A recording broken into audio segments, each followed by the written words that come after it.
Do you not want to sit with me? I put this blanket down on her bed and now she's obsessed with laying in her bed that she hasn't laid in months. It wasn't cushy enough? You needed a blanket? Okay, girl, you do you.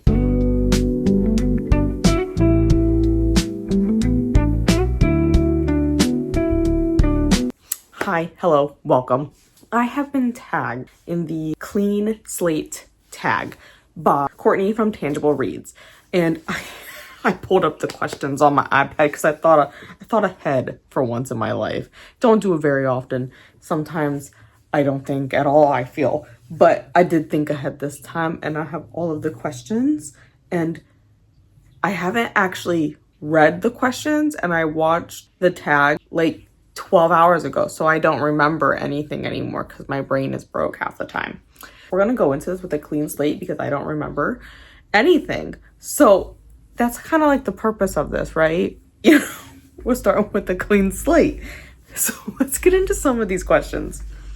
Number 1, are there any genres that you're going to read more or less of in 2025? I actually do know the answer to kind of this. So I actually just recently had just been looking at my 2024 spreadsheets, and I have not read very many sci-fi or historical books. I think sci-fi I read maybe 7 or 8 in 2024, and historical was only like 1 book above that. And this year already, because I was doing my journal and I was looking, I'm like, I think I've read like a lot of sci-fi compared to normal. And I've already read 4 sci-fi books this year. So we're already succeeding that. Like, I'm actually reading some sci-fi. And I do have quite a few historical on my TBR to be read fairly soon, which I'm like, oh, look at me. I'm already doing it without even trying, you know? So I think that would be more I would like to read of.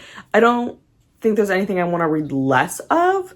I primarily do read fantasy, romance, fanro, I guess you could combine in there with that, and mystery thrillers. I read a lot of those. I don't think I would want to read any less of them because fantasy and like fanro are actually my like top tier. Like, I absolutely love, and I've been in such a dark romance mood lately. I can't see myself wanting to like put down like romance anytime soon. Are there any books you have read recently that challenge some of your own philosophies and beliefs? No, hard no, because I don't typically read books that are like that. I will admit that. I don't have a desire to read those books. I like to read to escape reality and not have to think about that kind of stuff. I respect people who do want to read that kind of stuff. That's up to you. You know, that's your jam. Go ahead and do that. I personally do not like to read books like that. I find them very depressing, especially in like the US society today. I would find it very depressing, and I like to use reading as an escape from that. So I don't really read a ton of that kind of stuff to begin with. And even like I think you see a lot of that in literary books, and I don't actually read a ton of literary, and I don't have like a draw to read that. And yes, you can also see it in like nonfic, but a lot of the nonfic I read is not text like that. I read a lot of scientifical nonfic, or I read like historical nonfic type stuff where I read about a serial killer and all the crimes they did. It's like very much true crime related nonfic. It's not like let's debate about the meaning of life. I just don't find that enjoyable. So no, I have not actually read any books that have made me think anything of that sort. Number 3, who would you recommend for a newbie to watch? So I actually thought about this for a hot minute before I decided to answer this question. I was like, who would I recommend? I think I would honestly recommend Brie from Four Paws in a Book. Will be linked in the description box. I think she does a lot of really great videos and a lot of different types of videos. And I feel like there's a lot in there, and I know she's also talked about things for newbies to like use as resources. And I also think her Discord is a great area for resources as well in that respect. So I would honestly really recommend that if you were a newbie trying to look into getting into the booktube space. 4, do you have a book bucket list? don't even have a life bucket list. I'm just, you know, surviving one day at a time. That's how we're gonna take it, just one day at a time. I occasionally attempt to make book TBRs and I suck at them, so I've never actually attempted to make a bucket list. I guess the closest thing you could say to me wanting to do like a book bucket list is me going, I'm gonna read every single Stephen King he's ever written. And I'm on a journey over that. We're like 30 some books in. He's published over 100 things. I've made a pretty good commitment so far. I wouldn't say I have any big like grand plan. I don't have like any grand plan for life. I'm just one day at a time kind of person, you know? 5, what is it about BookTube that has surprised you the most? This may come as a bit of a shock with it. I feel like the biggest thing that surprised me is how welcoming BookTube is. And I'm not saying that like other content spheres are rude and disrespectful and don't take it. I feel like though BookTube is generally, and I'm not going to say there's also not people who are, you know, would be like, you can't join us. I'm sure there are mean girls on BookTube. I have not come across them. But I feel like the community itself is very welcoming and supportive of each other. Honestly, I really love the movement, like with the people that I watch on BookTube and I've interacted with that are like, you do you and I'll do me and we'll just be happy and we'll talk and we'll still be friends even if I don't agree with your opinion on something. And I feel like that is honestly the most surprising because I feel like a lot of other spheres I've looked at on primarily YouTube is what I watch, but I guess you could throw this in with TikTok too, is like sometimes people are really mean. Like if you look at some of those influencer stuff, I'm like, y'all are kind of mean to each other. But I live for the drama, but I want to be a part of the drama. I just like watching the drama, which is why I just watch a lot of commentary videos on drama because I don't want to be a part of the drama. So it actually surprises me how like, I'm not going to say BookTube is entirely drama free. There is drama in it, but like honestly, it's like kind of more of a low-key like vibe kind of space, and I really kind of enjoyed that in my life. Hi, hello, editing me here. I realized I forgot to answer one of the questions because my brain completely blocked it out and skipped over it. But hi, I forgot to answer question number 6. And that is, what are some of your goals? Does it have to be BookTube? I actually have lots of goals, not BookTube related, but one of my personal goals were to really accomplish. I wanted to switch my phone plan to something cheaper because I was tired of Verizon raising its prices every other month without prompt. You would just like get the bill and it'd be more expensive. Like, hi, hello, thanks so much Verizon for warning me. I've been trying to make more of an effort to keep this one on a consistent grooming schedule. We've been succeeding. Your groomer Carly is very good at that. She makes all the appointments for me and I just have to show up and drop you off, which is what we're doing on Saturday because she made you on our appointment. Otherwise, I'm also trying to get my life together because I feel like my life recently has been like a disaster, like shit show this year, like in 2024. And so part of my goals is to get everything organized. So I've actually made a lot of improvement on this already. One, I bought a new bookshelf so that all those books I have are not in my closet on the floor. That's where they were. 2, I want to get the bathroom redone. So I already bought one thing because I actually have no storage in my bathroom, but I have a stupid pedestal sink that I hate with all my passion, but I rent, so I can't fix it. But I bought a cabinet to put like underneath that pedestal and hide the stupid pedestal part, and it's under the sink storage like a normal person. And then it's on order. It's supposed to arrive soon. I bought a stand-up cabinet to go over like the toilet, so I have cabinets actually. So I've been making great progress on that. I've also been trying to cut down personally on how much I eat out. I used to eat out like 2-3 times a week, not gonna lie. I'm trying to keep it down to 1 time a week, but I kind of almost replaced it a little bit with coffee, but like I spend less on coffee than I did eating out though, so like still a win there. Book-wise, I am trying to actually read what I own more, and so I'm trying to tell myself that I can't buy new books unless I read like 5 books I already own. I am failing at this so far this year, so my plan is to not buy any books right now until July because I'm going on a trip in July and I'm gonna have to buy books at it. Like it's a book event my friends and I are going to. So I'm gonna have to buy them then. Like, why would you have to? It's like required, right? You know, it's not actually required, it's just me. So I'm trying to read more of the stuff that I already own, and actually reading half of the books that I am purchasing this year is one of my goals. I'm doing fairly decent, like, not that bad. I would say I want to buy less books than I did in previous years. However, I actually never kept track of this. So it's all new information. So we're doing the best we can. You know, I've already bought like maybe 15 books this year, which I don't know if that's more or less, but I'm like, that's actually quite a lot when you own like 200 books you haven't even opened. So maybe you should not do that, Alexis, you know? 7, if you could meet, dead or alive, any writer, artist, or musician, who would they be? I've had different answers for this over the years, and I feel like recently I've already mentioned it. I think it would have to be Stephen King. And the reason I say that is because I've read a lot of authors. I have a lot of favorite authors. Would I say Stephen King is like, I would honestly say Stephen King is one of my favorite authors. I wouldn't say he's my top favorite author, but there is something about Stephen King that is different from other authors that I've enjoyed. Like, other authors I'm an absolute fan of. I have loved like every single one of their works.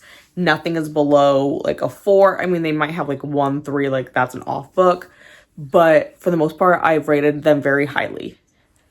Stephen King is different, even though like I have not done that with Stephen King's books. I have rated them all over the spectrum. Like, this was absolute trash. Why would you ever publish this? To this is 6 stars on a scale of 5. And there's literally no other author like that, because normally if I rate you like more than 2 times below a 3, I am never picking this author up again, because I'm just not gonna waste my time because I didn't like their previous works.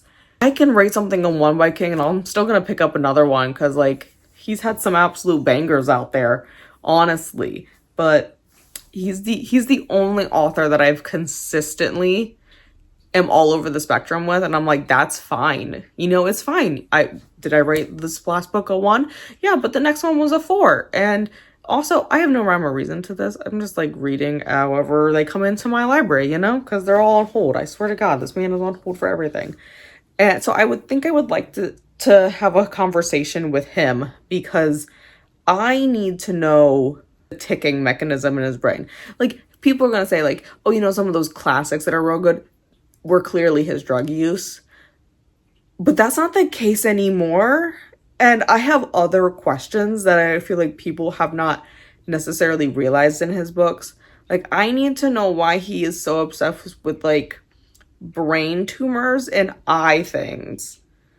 I don't think anyone else has really ever noticed that in his books, that he talks a lot about the brain and like tumors in the brain and eye related problems. And I kind of know the eye-related problems, that he's had eye-related problems himself, but, like, I don't think other people have really noticed that, because, like, I'll bring it up in, like, my Stephen King group chat that we have for We Read a Book every month, and they're like, why do you notice that? I mean, I work in eyes, so I feel like that kind of, like, sets red flags off my ear when I hear that kind of stuff, because I'm judging to see how accurate it is. But it's honestly, like, I would say, out of, like, the 30 some I've read, he's mentioned it at least a third of the time. And that's, like, very oddly specific to keep mentioning, you know? Like, it's very odd that you mention a brain tumor 3 times, like 33% of the time. Like, why do you do that? Do you know someone who had a brain tumor? Like, it's something, like, I need to know, to be completely honest. Number 8, would you rather have your life written by your favorite author or be portrayed in a movie by your favorite actor/actress? I'm gonna have to do the movie one. I don't know who my favorite actor actress would be. Honestly, don't, because I don't know half of their names. I'm not gonna lie, I don't really pay attention to what their names are half the time. But the conversation we just had about Stephen King, I don't think I want him to write a book about my life, you know, or to like write me a life, because as we just talked about, people have a lot of eye problems, they have a lot of brain problems, there's a lot of supernatural things happening in his books, and like I don't need that in my life. I don't need a ghost coming after me trying to kill me, you know, or a clown. I don't need that in my life. I don't want to do that. I just want to vibe and chill. So it'd be the world's most boring movie ever, but you know, that's what I would probably pick. And what are some of the challenges you have overcome or would still like to improve on in regards to your channel? So I feel like I've gotten a smidge better about it, at doing stuff that one, I enjoy, but I need to get better at posting consistently because honestly I just get lazy and I don't want, not that I don't want to, I just get lazy and I'm like, I don't want to spend 2 hours editing tonight. I like don't want to. So I need to get better at just not being lazy about it. Because I probably honestly have like 50 like clips in my phone right now to upload to my computer and like put in videos and edit. I just have been lazy. And so I haven't. And sometimes I scrap an entire video, or multiple times I've done this because I'm lazy and I don't want to edit it. And I just need to like get better at just not being lazy about it. So that being said, I actually did spend quite a bit of time at work today, like mapping out content for like the next like 4 weeks because I have like some videos that need to go up. I'm like, I have to have this up because it's an announcement, and like then I have to do like follow through on the announcement and have all that content, and also I have like other videos I need to film in the meantime and that like I'm in the process of literally doing. You just need to edit the video, and like, so it's a work in progress. We're getting there. Okay. 10. What advice would you give to someone that is thinking about deleting their YouTube channel? I guess this is more of like a question. We need to have a whole conversation. Like, why are you thinking about deleting your channel? Because that's going to change the answer. You know, if you feel like it's honestly though for the best that you just delete your channel, I'm not going to tell you not to do that, because if it's like for your best interest and you've really honestly thought hard about it, I would never tell anyone to, hey, don't do that. If it is like a mental health thing, I would say like you need to take a step back for your mental health. Go ahead, 100% do that. I would maybe recommend just going on a hiatus though and not deleting it at first, and just taking a step back and getting better, getting your mental health where you need it to be.